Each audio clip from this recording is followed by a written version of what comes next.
Okay, I think we are live. Hey folks, Chuck Holton here. And I'm going to try I to need to find the turn best the way to learn audio math and off science. on that so I can actually see how this works here. I don't know if it's working. I guess it is working. Okay. So, I am in Ashkelon, southern part of Israel. And you hear the jet going by? Can you hear me? And can you hear the jet? They're still attacking out there.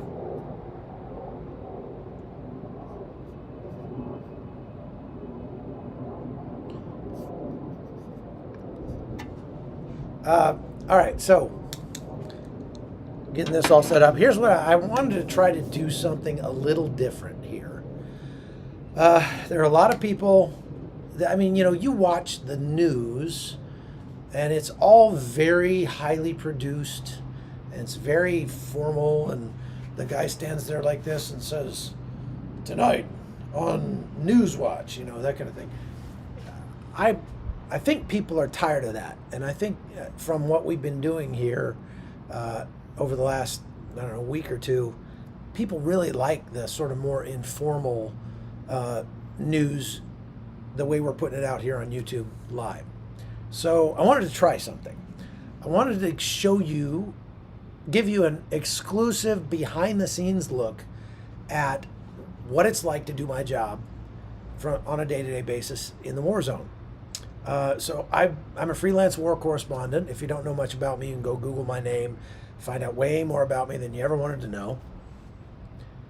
But suffice it to say that the reason I report on wars and disasters is because I was in the military. I was in special operations in the Rangers, and I was kind of trained for it. It's just like all of the experiences of my life. I went on after college, became a stockbroker for 10 years. My basic job there was to do research on companies. So I really liked the research element and, digging into the nitty gritty and the details of things. And so you've got, wear your press shirt and your press badge don't make the Israeli officials. Yeah, well, can't wear those things all the time, and I should have been wearing it last night, but it wouldn't have helped. They just they didn't doubt that I was pressed. They just doubted that I should be up on the roof. They felt like people in this building or the surrounding buildings would be afraid because there was a guy standing on the roof, because they're worried about terrorists still. And I get it. I understand that. Although it doesn't make a lot of sense if you really think about it, because why would a terrorist be standing up there with a light and a camera making a report like a journalist, especially a guy that looks like me? I'm obviously not Palestinian or anything like that. I'm just an old fat guy. So, anyway, I appreciate it, Sandra. Thank you very much. So, I wanted to give you kind of a behind the scenes look at what I do, and because this is my channel, and so I can be a little more informal here. As a freelance war correspondent, I make news for various different agencies. I've got my Newsmax microphone here. I work primarily on this trip for CBN because CBN paid the freight to get me here, asked me to come, and fortunately for me, CBN is really cool about me. They don't mind if I work for other agencies while I'm here, as long as it doesn't interfere with what they have me doing. And so that makes it more lucrative for me, and I can, cobble together. I have more freedom that way because I'm not an employee at CBN and I'm not an employee at Newsmax. I just sort of fall in the middle. I'm an on-call guy that they call on when they have something in a war zone that they want covered. How do I travel to war zones and be safe? Well, I've been doing this for more than 2 decades, and I've learned that you can go pretty much anywhere in the world as long as you don't let them know you're coming beforehand, and as long as you get what you need and get out before they can decide to do something bad to you and figure out how to do it. there's that, they call it the OODA loop. It's a OODA loop is a decision loop. We're taught in the military. Bad guys go through this process. Everybody goes through this process of observe, orient, decide, and act. If they see, bad guys stand on a street corner, man, I wish there was somebody around here to rob, and he sees a young lady walking alone with a backpack, he observes her and he goes, whoa, hang on, and he focuses in on her, orients himself toward her, and then says, I think that's my mark. That's the one I want to rob. And then he's got to figure out how to do it, and once he's figured out how to do it, he's going to act. That if you want to stay safe anywhere, much less a war zone, you've got to learn to interrupt the OODA loop of the bad guys. So if they don't observe you because you're dressed like a local, let's say, then they can't go any further with that. If they observe you but they think, oh well, that guy looks scary, he might hurt me, then you what I mean is you don't look like food, then you're probably going to be okay. If you can get between that decide and act and be gone by the time they get to the act part, then you're going to be safe.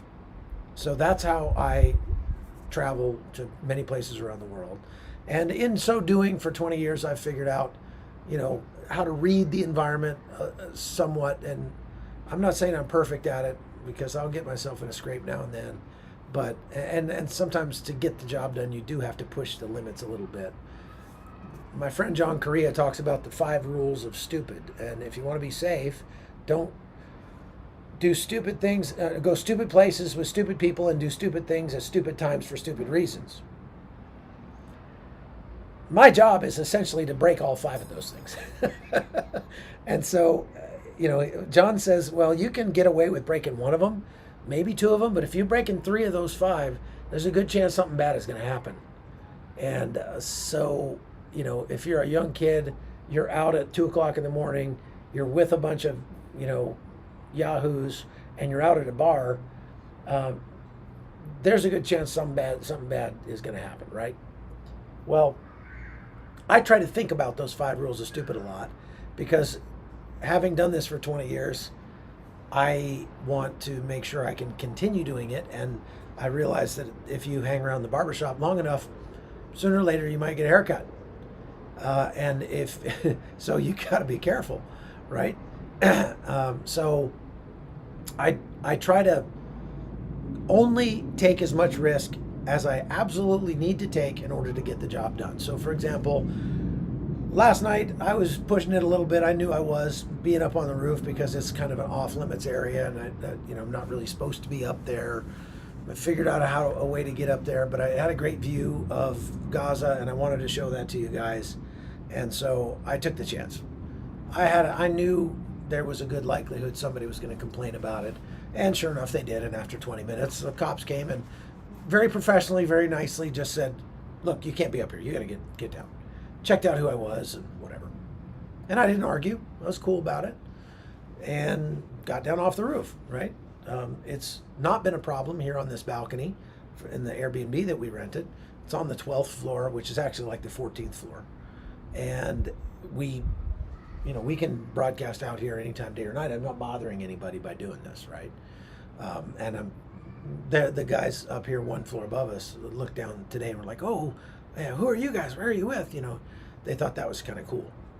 So not a big deal. So I go to these war zones, maybe 25 countries a year, to make stories.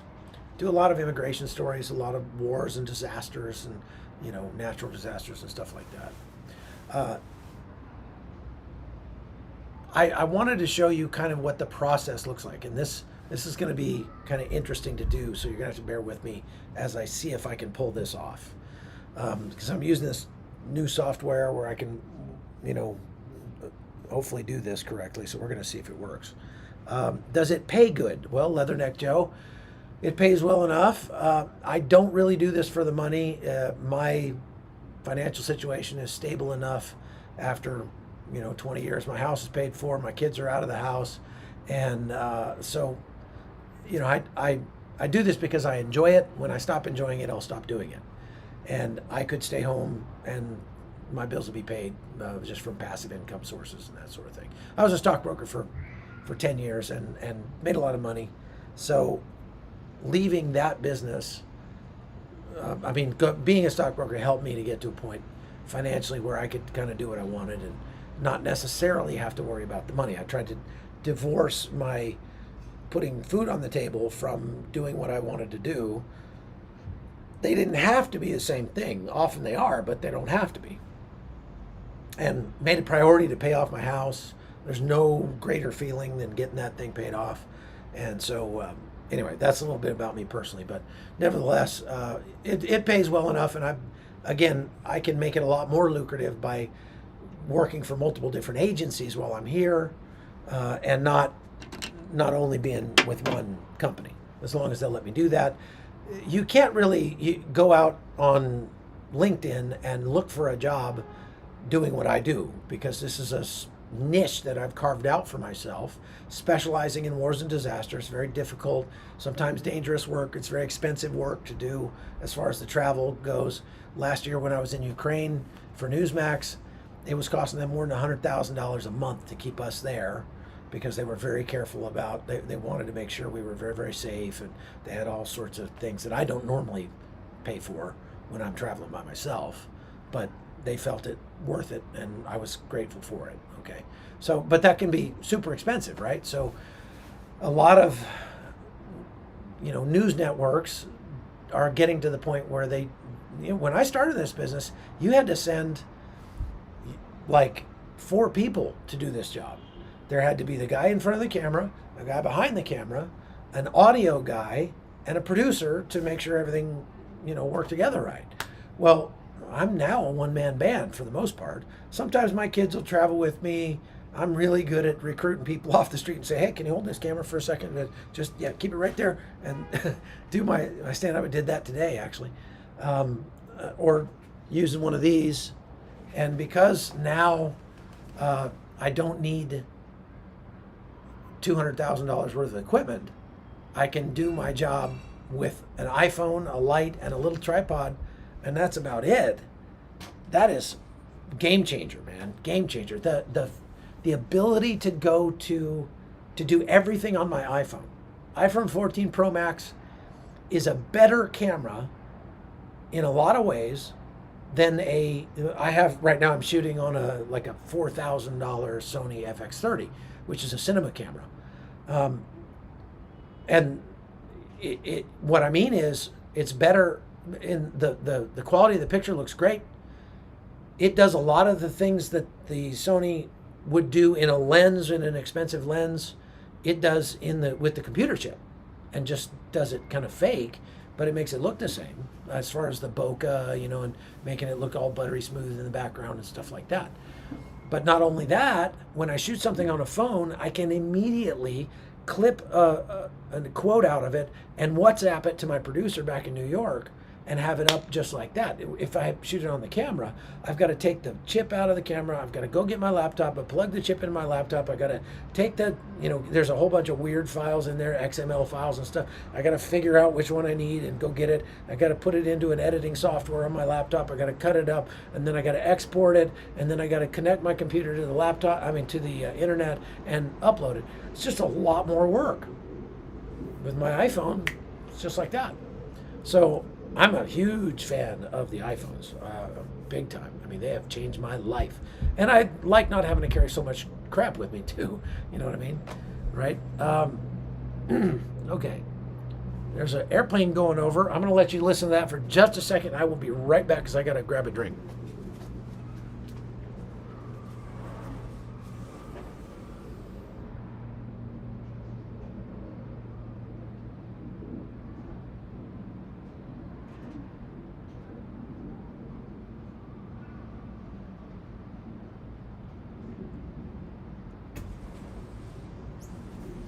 Oh, I forgot. I've got the microphone on, so all you can hear is me running around. Okay,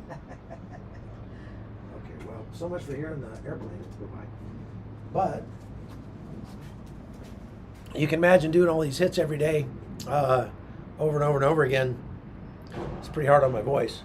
So I'm trying to take better care of it. All right, so now for the fun part.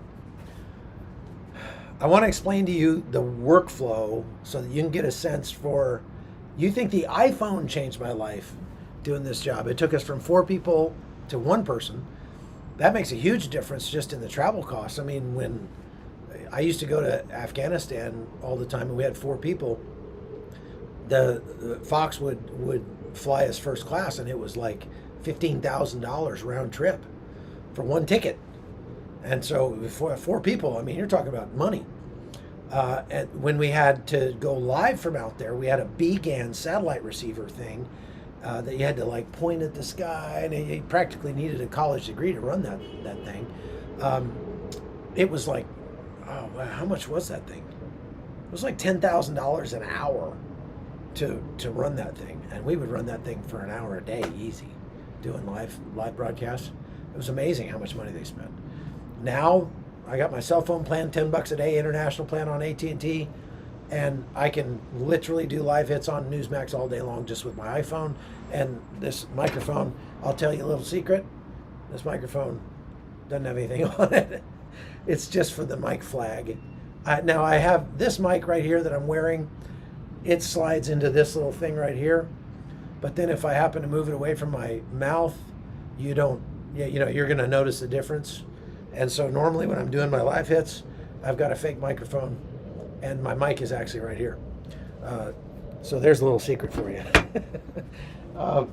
Just wanted to make it real, just help you understand what it's like behind the scenes. Let me read some of these. I've noticed that my chat thing is not updating. It is. I've just not scrolled down some. From Western Maryland, One Man Band. Thank you. Yeah, Apple should. They should give me an iPhone 15 Pro Max. That's what I need. I'm trying to raise money for an iPhone 15 Pro Max because I need to have 2 of these. The only problem with this thing, don't you love that cover, by the way? I got that in Armenia. Isn't that a beautiful iPhone cover? Every time I see that, I just love it.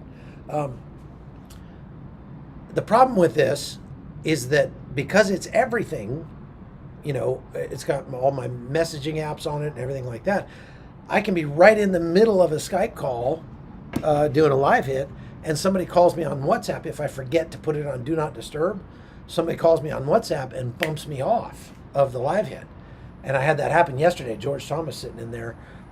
He's sitting in there doing his work. Well, I'll turn the camera around. We won't tell him, though, that we're looking at George through the window. There's George. He's editing his piece. We're going to get to that in just a minute. That's the problem. So I have to remember to put my phone on Do Not Disturb, but I have to do it after they call me. And so I've just got a few seconds to do that, and sometimes I forget. And when I forget, then I'm getting like messages, notifications in the middle of my live hit and stuff. It's a pain. So I need to get 1 phone for the live hits and 1 phone for my messages, and then I'll be set.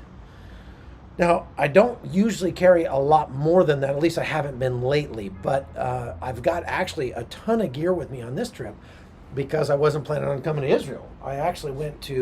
I came straight here from Armenia because I was filming a documentary, a new one, in Armenia. And it was, so I took a lot of gear because we wanted to do a really good job with it. And it took my cinematic camera, took my lights and all that stuff. Little did I know I'd be coming straight here after that, and I would end up using all this stuff. So God worked that out. Do I think the hostages are still in Gaza? Yes, I think most of them are, although they would like to get some out and put them in Iran or someplace like that. But yeah, I think so. Thank you for praying for me. Are there American troops in the country? Yes, there are. In Israel, I mean. I've seen them. They're here on an advise and assist role with the IDF. There's an American 3-star general that's in the headquarters that's helping. He's there to give advice if he's asked, I guess, on what decisions need to be made. Okay? How does one become a war correspondent? Well, that's let's do a whole separate podcast on that because that's a very interesting story.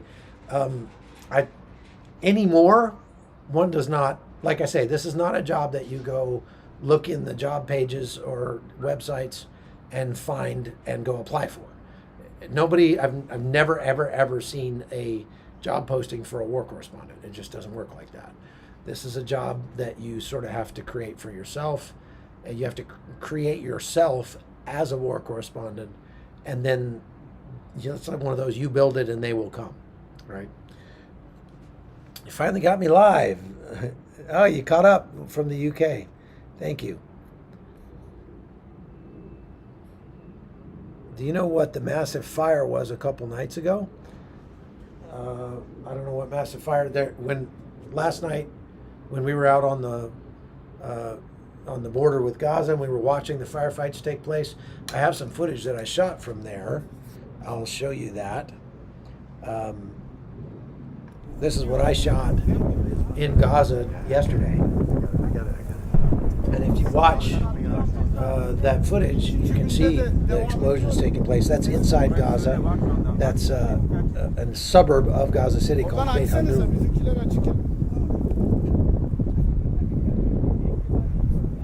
And yeah, we stood on an overlook and watched that happen, in real time. That was something else. Very interesting stuff. So let's get to the rest of this. I wanted to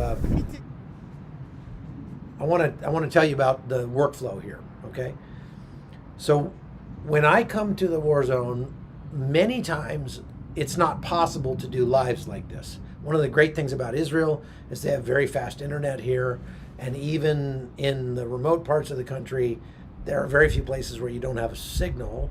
And so I'm pretty much able to do live video streaming from anywhere in Israel, which is awesome. And that's enabled me to do these lives, which I haven't really done a lot of before, because like in Ukraine, for example, you get decent service in Kyiv, but if you aren't in Kyiv, if you go out to the war zone in Ukraine, you're not getting any service, and you probably wouldn't want to. They make you turn your phone off, and that's because the Russians can track your phones and see your phone number, and if they see an American phone number, they will send a bomb your way. So you got to be very careful.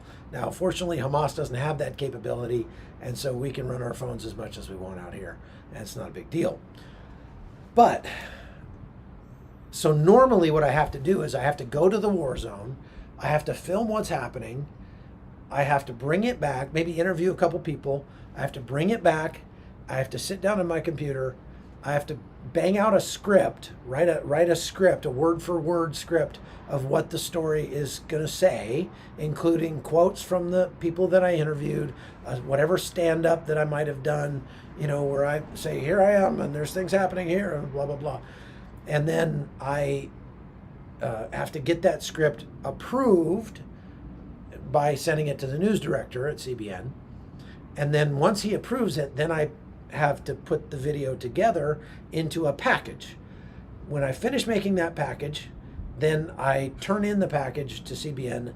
They sweeten it up, put the lower third graphics on there with the people's names and stuff, and then they air it. And they might air it 2 or 3 times on 2 or 3 different shows or whatever.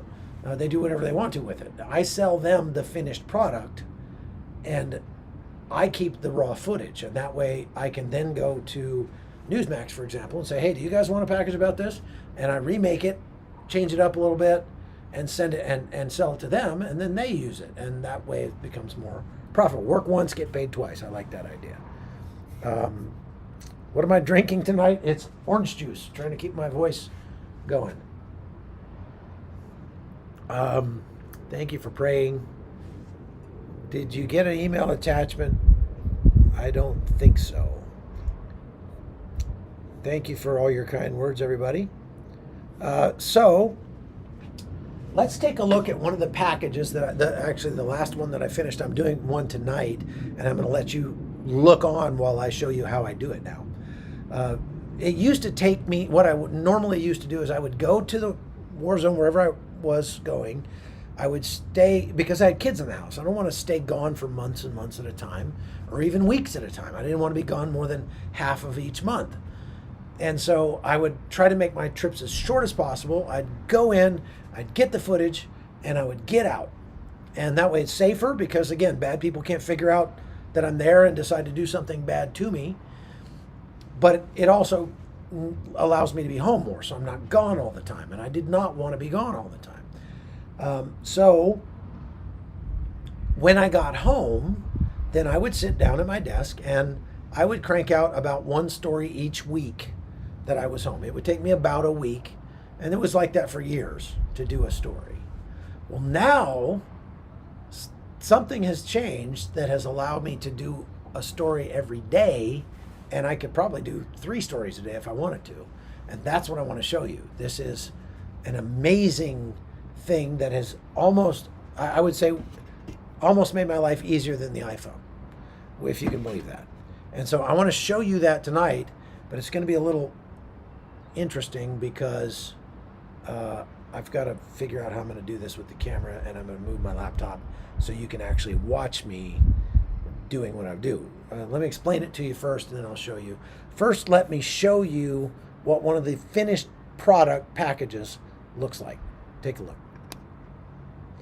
So this is a little 5-second intro roll. Israel has been battling Hamas for nearly 2 weeks since the terror group's massive attack on October 7th. Now Israel's military leaders say the time is approaching for a ground invasion to achieve its objectives. Our job is to dismantle you, and that will happen. Any who associate with you, whether they're Houthi rebels, whether they're in Iraq, whether they're in Iran, your boss is in Iran, all who oppose the God of Israel and decency and human life will be dismantled. And that goes across. So this is a line being drawn in the sand, and beware, because your judgment day has come. And everyone in Israel is doing what they can to help. Marco Moreno is bringing supplies to frontline troops. It's not a burden, it's a right for us as Israelis to serve those guys. It takes time, you've been in the military, you know, it takes time to get everything from the storage. In the end, those are our kids, those are our nephews, those are our neighbors, those are the generation, the future of this country. Despite the constant aerial barrage, Hamas still manages to fire off dozens of rockets from Gaza each day. There's a large barrage of rockets coming from Gaza right now. Those puffs of smoke right there behind me are evidence of the Iron Dome system taking down many of those rockets that are headed for populated areas in Ashkelon and further on. But Iron Dome can't root out Hamas terrorists in Gaza. These soldiers know what they're up against. Why aren't we done yet? Well, I'd say if they understood the complexity of underground warfare, there's bombs that are underwater. There's things people can't even think of. There's supplies from North Korea, the F-7 rocket launchers from Pyongyang. There's stuff that people haven't begun to understand. Israel continues to urge civilians in Gaza to evacuate to the south, even as the IDF continues to pound Hamas positions. Israel insists its goals are to dismantle Hamas and rescue over 200 hostages, despite worldwide protests against the campaign. And we're not going to stop until we will destroy Hamas. Hamas is a terror organization worse than ISIS. The Palestinian people doesn't have nothing to do with it. It's not their blame. It's the Hamas. We're going to destroy Hamas. We're going to kill them all, and then we're going to talk about ceasefire. Israel contends that eliminating the Hamas threat will ultimately help the Palestinian people, although the complicated operation is likely to take months or even years. I hear people talking about proportionality and saying, well, how many exactly did they kill? Should we act exactly like them and go and invade a peace festival? Well, there aren't any peace festivals. And go in and kill innocent lives and murder and take hostages? No. What we have to do is focus on the actual true thought, which is fulfill your mission, restore security, dismantle the threat. Chuck Holton, CBN News, Ashkelon. Okay, so put my volume back up. Thank you very much, coal miners daughter, I guess. Thank you for very, very much for the super thanks or super chat, whatever you call that. You can donate that way, and I'll try to figure out how to get that money off of there. and I certainly appreciate it. You can also go to chuckholton.locals.com. I put the link in the chat bar here. Let's see if I can maybe pin that link. Yeah, well, maybe, no. I don't think I can. There's a way to pin it, but I haven't figured it out yet. Anyway, so let's go back to what we're doing here. Now you see my, you can see my package there, right? You understand how that works. And I made, that was like a 3-4 minute package, right? And it was put together, edited, and I had to get the script done and all that stuff. And then turn it in, and then CBN airs it, runs it however they want. You know, that's up to them. They buy that. You know, buy the rights to use that content, right? Okay, so now I want to show you how that's done.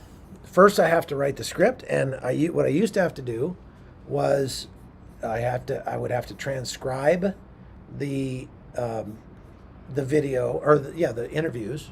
I have to transcribe them into text, and then I would have to go through them and figure out where the best quotes were and note the time and everything like that, and then go and place those into the script, and et cetera, et cetera. Don't have to do that anymore. It's actually a lot easier now, and that's because I'm using AI. So I want to show you how that works. It's just going to blow your mind, because it used to take me a week to do one of these stories, and I really try to find efficiencies to get it down faster, because the faster I make one, I get paid by the story. So the faster I make the stories, the more I get paid. So check this out. Let me see if I can make this happen. All right, we're gonna try this. I'm gonna have to move my computer and put it over here. So I'm gonna move this table over here just a little closer.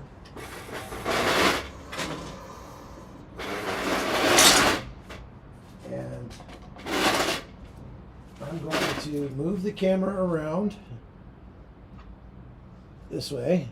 Again, the reason I'm doing this is because I want to show you the behind the scenes of what it's like to do my job.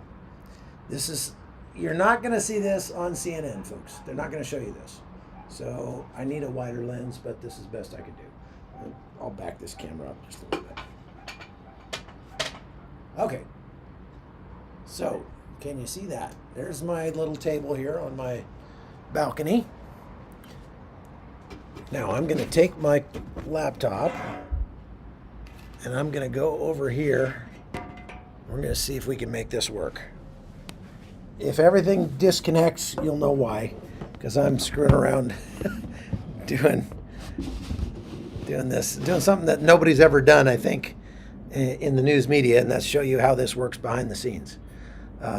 Okay, so check this out. Now, I got to get rid of this. What I do to write the script is, and I'm going to try to zoom that in so you can actually see what I'm doing. Now, things have changed. I don't have to go through everything manually and figure it out. I can't zoom that way. Okay, so I'm going to show you my computer here and my orange juice. All right. Now, what I do is I take the interviews that I make. So there's basically three elements, I guess you could say, to the stories that I make. There are interviews, there are stand-ups, and there are what we call VOs, or voiceovers, okay? So a typical script is going to start with a studio intro. That's in the studio, they're going to say, things are really heating up in Gaza right now, and we're going to go to our reporter, Chuck Holton, to talk about it. That's the studio intro. Then you get a voiceover from me, so you know it's me that's doing the story. And I say, here in the Gaza Strip, bombs are falling every day, blah, blah, blah, whatever. And I make a little intro voiceover to get you into the story. Then I start putting in sound bites from the interviews and let you hear what I want you to hear from the interviews. Here's the thing. As unbiased as I hope to be, I want to tell you the truth of what's happening. If I do a 30-minute interview with somebody, well, how am I going to choose the sound bites that I show you? Well, I'm going to show you the sound bites I think that you should hear.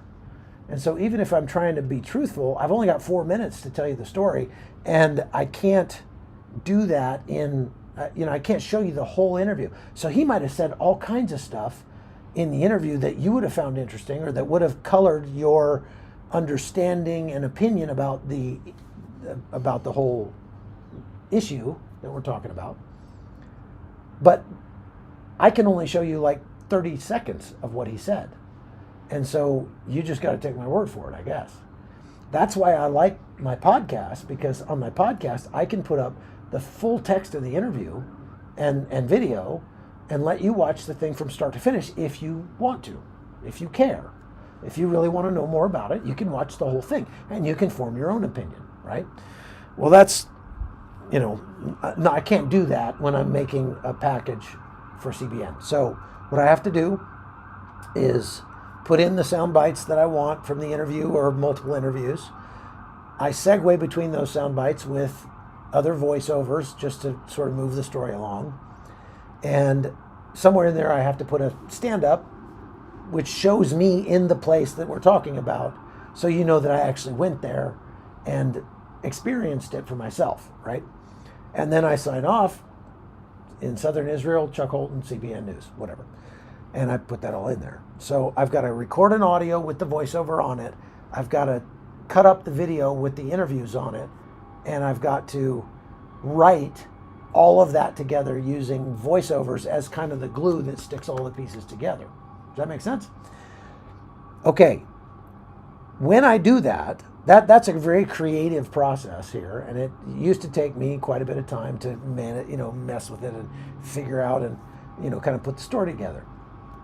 But then came ChatGPT, and ChatGPT changed my life. Now, I didn't know it was going to change my life, but it did, because I had an intern this summer who was he's a cybersecurity major. Just make sure that my camera's working here. Yeah, we're good. Intern was a cybersecurity major, and he followed me around all summer long and watched me do what I do, learned how to do it, and then said, ChatGPT could do a lot of this for you. And I'm like, what are you talking about? So he showed me how to make this system far faster. I mean, far faster, to the point where I just wrote a script in under 20 minutes. It used to take me a day, at least, of work to do. So now what I do is I take an interview. So I've got like an interview with a guy. Let's see if maybe I can show you this. I don't know if I can show you the sound on this. It may not work. Okay. I got an interview with a guy today. Well, you can watch there, and I'll pull up a sound bite from the interview today. And it would be down here in project. And here's the sound bite from today. You don't have to hear it, but this is a guy talking. He's the president of the University of Ben Gurion University in southern Israel. And it gave me a very good interview today. You can go watch CBN tomorrow and hear what it's about. Okay, so I put that interview, the video from that interview, shot on my iPhone, by the way, into an my editing software. And the editing software has an AI in it now that transcribes it to text and does a very good job. I then output that as a text file. Then I do the same thing with the stand-up that I shot, output that as a text file. And then here's the magic. So my little Padawan learner that came this summer thought this up, and it's brilliant. He put together like my last 50 scripts, the scripts for the last 50 pieces that I've made. Put them all on one text file. I upload that to the AI like ChatGPT. I actually use a different one called Claude AI now because it's a better writer than ChatGPT is. And I tell the artificial intelligence I'm making a script for a television news feature, and here are 50 examples of what those scripts look like. So it has a bunch of, information to work with to figure out what I mean. And I say, now, today's story is about this topic. Here's a file, here's a text file with the interviews on it, and here's a text file with the stand-up text, the text of stand-up on it. Put that together and write me a script. And let me tell you, it outputs that script in seconds. And this is what it did. So I'll zoom in a little bit, see if you can see that. But there's the script. And that brown part, so this part here is the prompt that I had to write to tell it what I was looking for. And then these 3 text files I uploaded, these 3 purple dots are text files that I uploaded with the training scripts, the text of the interview, and the text of the stand-up. And then it spit out in a matter of seconds the full script that I needed right here and wrote the whole thing itself. Unbelievable. But then there were a couple things I didn't like about it, so I gave it a little additional training, a little additional input, and it rewrote the script again. And then I said, well, that's good, but just add some reference to the worldwide protests in support of Hamas. And so it rewrote the script a 3rd time and did that. And then I said, okay, that's perfect. Just you cut out a part that I wanted to stay in there, so put that back in there. And it did, and boom, it was like that. So this is the finished script right here. And that script is, like I say, the entire process took me about, 10 minutes, 15 minutes, something like that. Where it used to take hours and hours to do that. That makes me so much more efficient. It's just mind-boggling. Now, these scripts aren't perfect. I still have to go through them and make sure that they're right. And I did. I went through and I added a little and took out a few things and made it mine. But I'm not plagiarizing. This thing's writing it from scratch. It's taking literally the text that I give it, and it's thinking and it's putting together a script like a secretary would, or if I had my intern, like my intern would. It's really mind-boggling. And it's changed my life in the last several months because I can crank these things out so fast now. It takes a lot of time pressure off my plate. Because as you can imagine, doing this job, I get up about 10 o'clock in the morning and I go out and shoot video and do interviews and stuff until about 3 p.m. And then I start doing live broadcasting from 3 p.m. till about 1:30 or 2 o'clock a.m. And then I go to sleep and get up and do it all over again. There's precious little time in there to, eat and rest. And so to take something that did take hours and take it down to 15 minutes is a godsend.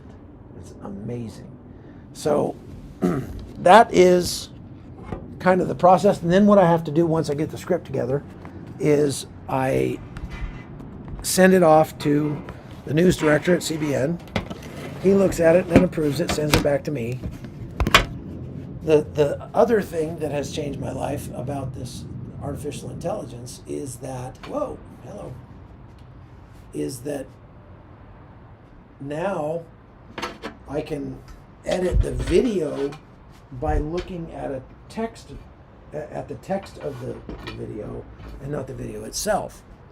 So what I mean by that is, let me get this fixed here. Yeah, it's come down a little. What I mean by that is the text itself shows on the video, and it, I go through and basically, copy and paste the text that I want. That's too low. To copy and paste the text that I want out of the transcription of the interviews that I do, and just hit the comma key, and it just sticks it in the timeline. Boom, boom, boom, boom, boom. Makes it so much faster. It's ridiculous. So, that's a little craziness. Maybe you didn't care, but I thought, since people really like the informal format of YouTube Lives and like the chance to kind of see behind the scenes, I wanted to show you kind of what my job looks like when I'm not on camera. I end up making those packages a couple times a week at this point, and I would do a lot more, but I can do a lot of stuff live, and so I don't have to. So that's cool. All right, let's get to some questions. There were some real good questions that were coming in, and so I wanted to answer some of those. Let's see here. I'll go back to my chat box. Okay. My eyes are getting tired. It's dark. It's getting dark. All right, so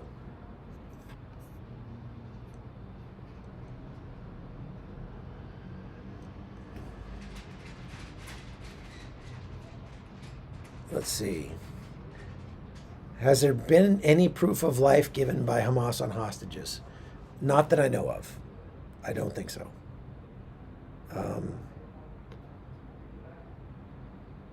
Okay.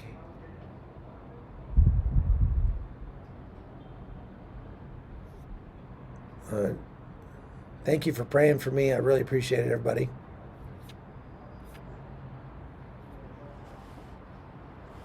So, no real word on the hostages. I just got some red alerts, missiles coming in. I don't know if you can see that. There we go. Focus on that. Those come in at a regular basis, and they say where it is. So you got to figure out where Zakim is. That's the furthest south.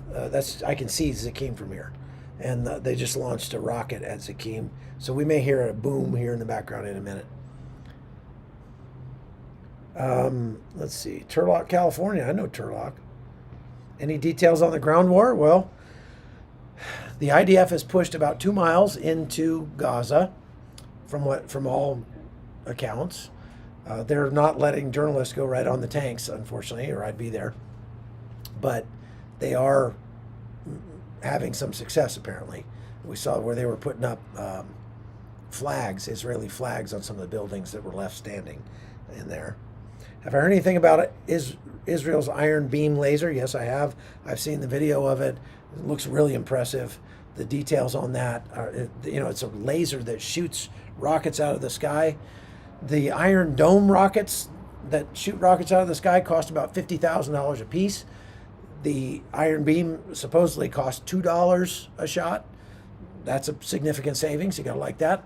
And if it actually works, if that's true, that's a game changer. I mean, it changes the face of war right there. I mean, imagine if you had a bunch of those things up on the front line, and the enemy's charging at you, and you can just go pew pew pew. It look like Star Wars, and just shoot everybody. It'd be amazing. I'm sure we'll get to that. How's my sleep with all the bombings?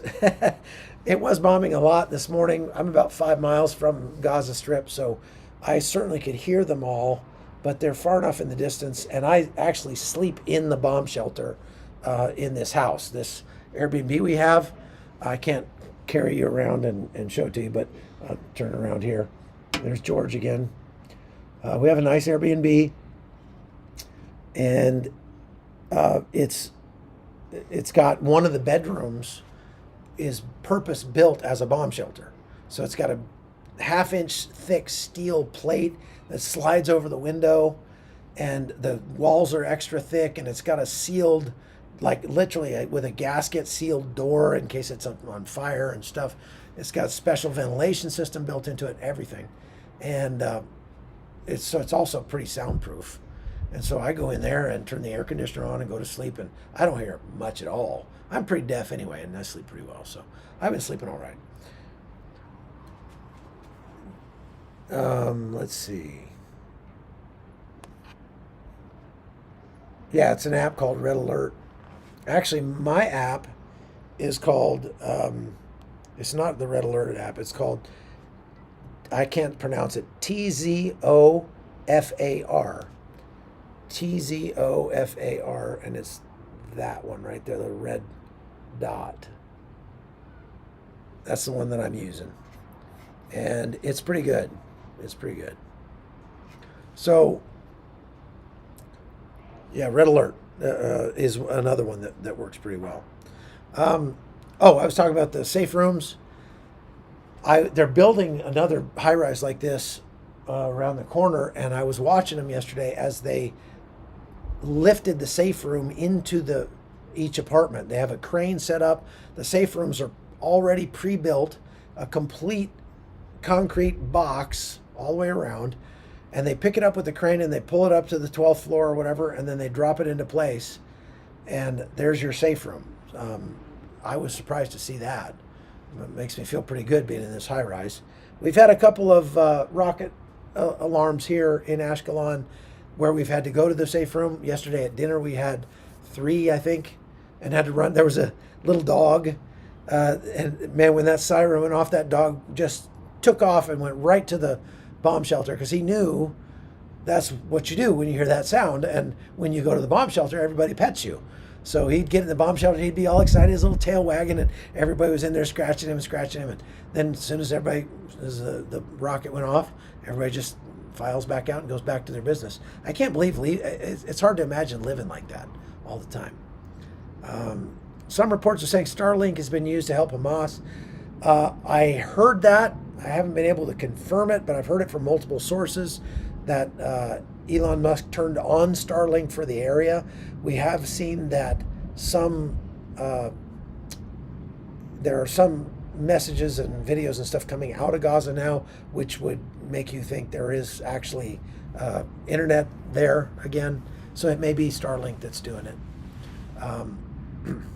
If you can't play the live today, maybe if you just close your browser and open it back up, or open it back up in a different browser, it might work. Sometimes it gets kind of wonky, I know. It is sad that every home has to have a bomb shelter in it, but it also makes you feel kind of good that you don't have to like go running for a basement or something. You know, it's right here. You just step into the bedroom, wait for the boom, and step back out again. Which AI applications do I use? I use Claude AI and ChatGPT, but I'm going to get rid of ChatGPT because Claude is better for everything that I do so far. At least it has been lately. Any more interviews coming with Tim Miller? If you'd like me to, I certainly will, Lyle. Tim is a good friend, and I would love to have him on again. He's a pretty amazing guy. If you haven't seen the videos with Tim Miller, you need to go watch them, both here on my channel, and go to Tim's channel, which is the Real Security Podcast. If you look up Real Security Podcast, you heard me talking about the 5 rules of stupid earlier. Tim is the master of explaining to you how to be safer in every situation. So definitely go check out the Real Security Podcast. Somebody else had a question I wanted to look. How do I... New war technology. Well, there's been some interesting technology, like that sponge bomb that they talked about for the tunnels. It's where they drop, it's like a big can of great stuff, sealant, and they seal up tunnels with it. It's like foam. It's pretty amazing. That's one emerging technology. They've got a lot of drone. Actually, I can hear a drone overhead right now. There's almost constantly drones overhead here, and you hear them all the time. Fortunately, and drones kind of freak me out because the times that I've been in Syria, that drone's overhead, it's very likely about to drop a bomb on you. It killed one of my friends with a drone a couple years ago in Syria, and when I was there with Free Burma Rangers. And so I don't like drones a whole lot, but at least here, you know they're Israeli drones, and they're probably not going to drop a bomb on you. That's good. Should Americans be afraid? Okay, that's the one that I wanted to find from Crazy Demon. Should Americans be afraid? No, Americans should not be afraid. I'm not afraid. I'm here. And why am I not afraid? Well, I wrote a whole book on that subject. And it's called Bulletproof. You can go look up my book, Bulletproof, on Amazon or anywhere you find books. It's been out for a while. And actually, I've been thinking a lot about either updating it or writing a whole new version of it post-COVID. Because there was so much fear spreading during COVID that I just, I was appalled to see. I despise cowardice in all of its forms. And personally, my opinion, my belief is that every one of the days that I live on this earth has been predetermined for me, preordained for me before one was lived.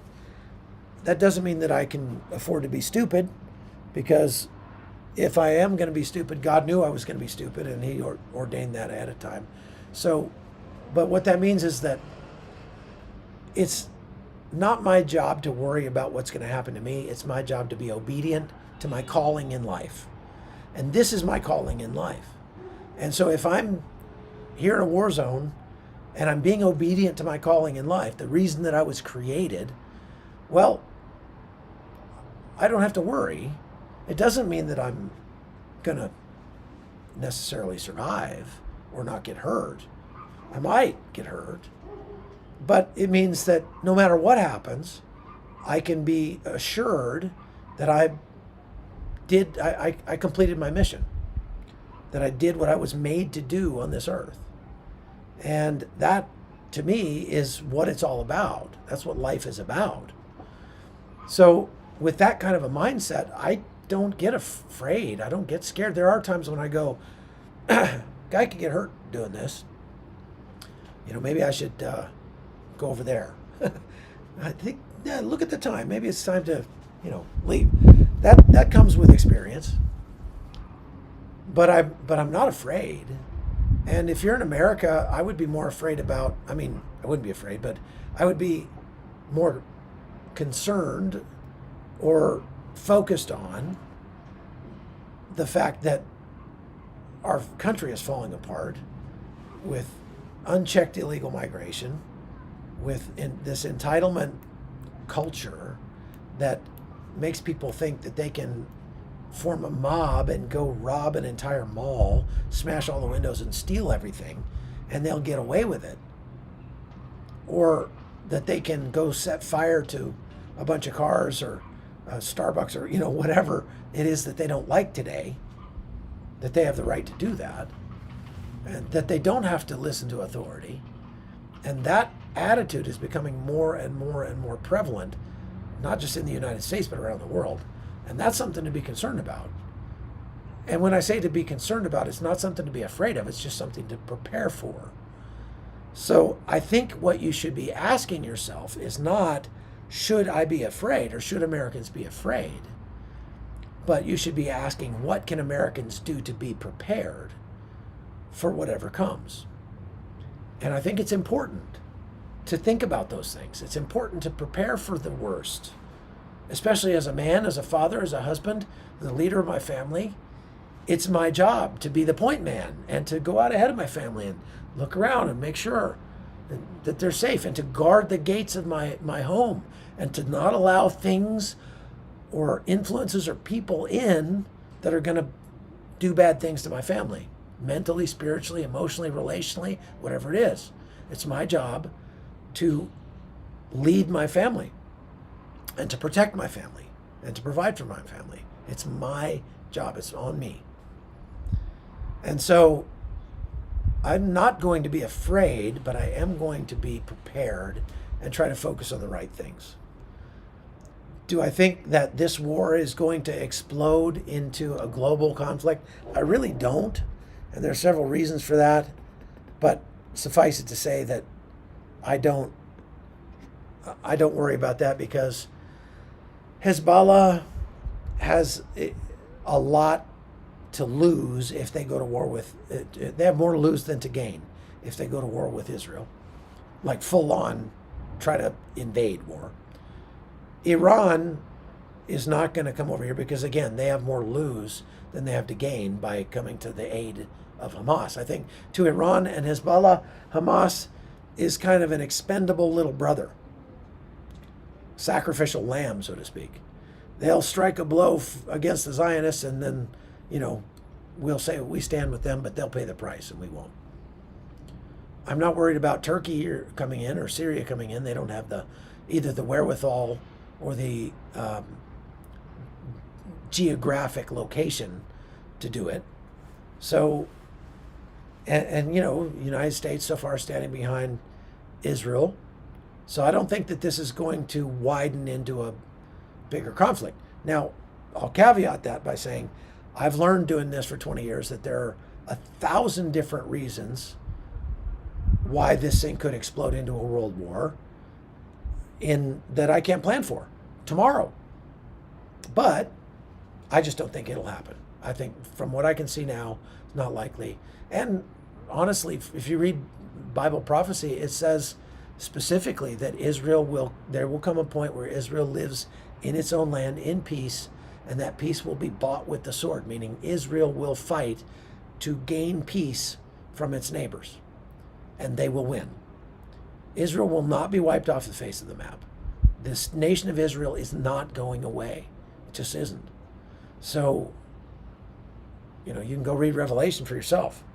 And that's kind of what I do, is I wake up every morning and go outside and say, what chapter of Revelation are we in today? Okay, any other questions?